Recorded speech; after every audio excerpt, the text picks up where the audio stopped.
I'm Lolly, also known as Happy Mummy Shopper. This video vlog is on our day trip to Dover Castle in Kent. We became members of English Heritage last year. The membership cost me £90 for a family. There was a deal on at the time, and so far I've saved £39 on 2 visits to places. If you're a member, you can just turn up on the day, but you can book if you wish. If you're not a member, they advise to book online, and you can save up to 10% before you go if you book up to 8:45 AM on the day you want to visit. Do check that it's open on the day, as there are reduced opening times in the winter season. If you want to be near the entrance, you need to park in the middle car park. The entrance hall is where they currently have one mobility scooter, which we hired for my father-in-law. I was unable to book this online beforehand, and despite sending an email like they had advised to do to book it, no one actually replied. So we were lucky it hadn't been hired. We would have been a lot slower walking around if we'd been pushing his wheelchair. As you can see, it's quite windy here when we were there, and it's on the top of a hill, so make sure you wrap up warm, especially if it's a winter day.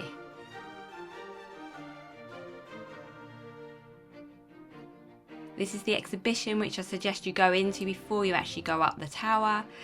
It gives some information about the backstory, and there are videos playing too.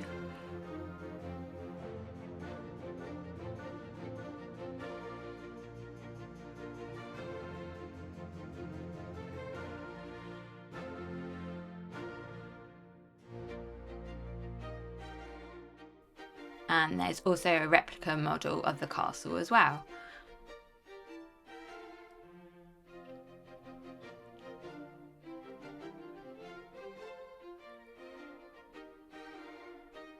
This is the entrance to the tower. There are quite a few steps to walk up. We went in school holidays, and they had regular performances on throughout the day. You can just walk by if you didn't want to watch.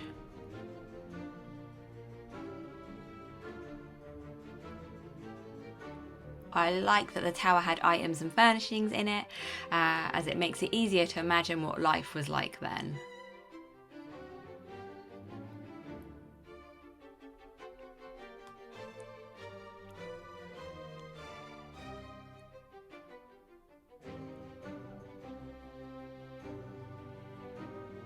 And then, as you can see, it takes you to the top of the castle. Some really good views out all over Dover. It was a bit cloudy on the day we were there, and so unfortunately we couldn't actually see too much into the distance.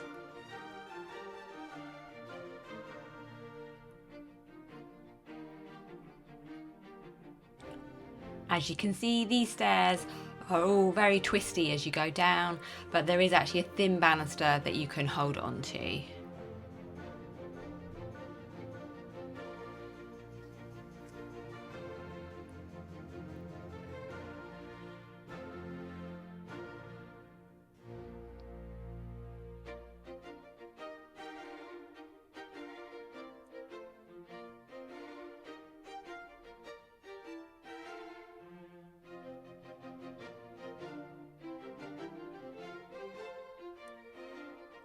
So coming up is the exit to this part.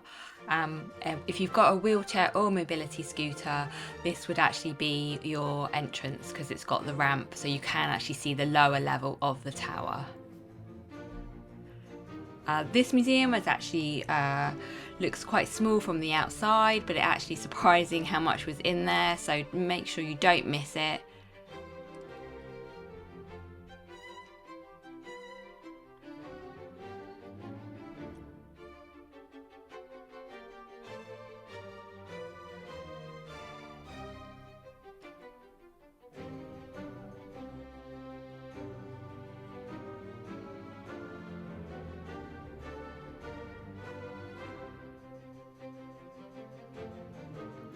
The virtual target range here was an extra £1 if you wanted to play.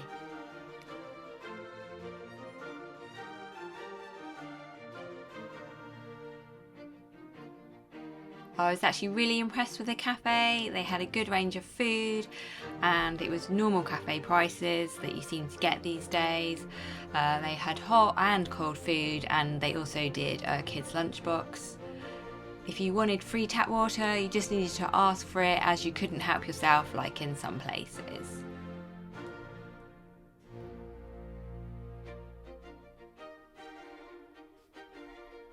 So the gift shop had, again, a good selection of products. Just come and take a wander around with me.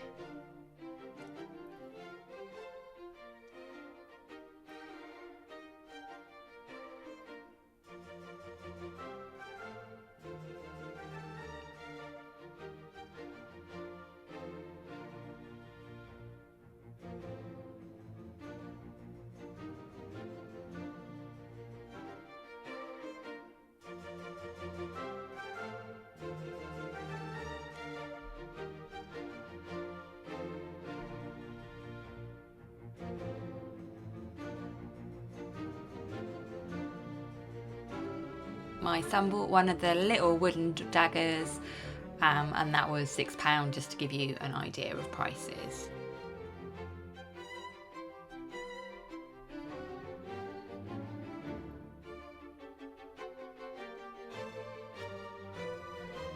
So this is us on the way out of Dover Castle. I wanted to show this because they have got the additional guided tours that you can do. We ran out of time, but we're hoping we can do these on another visit as we are members. I believe one tour is for 20 minutes of the underground hospital, and the other tour is 50 minutes for the secret wartime tunnels. You do have to queue up outside, so bear that in mind if it's raining. Here's the entrance. These tours are guided only and limited to 30 people, so if full, so you do have to wait for the next tour. I hope you enjoyed my video vlog on Dover Castle. We will be visiting more English heritage properties, and I have our trip to Stonehenge to release soon. Please like and subscribe so you don't miss out on these videos and more. Thanks so much for watching.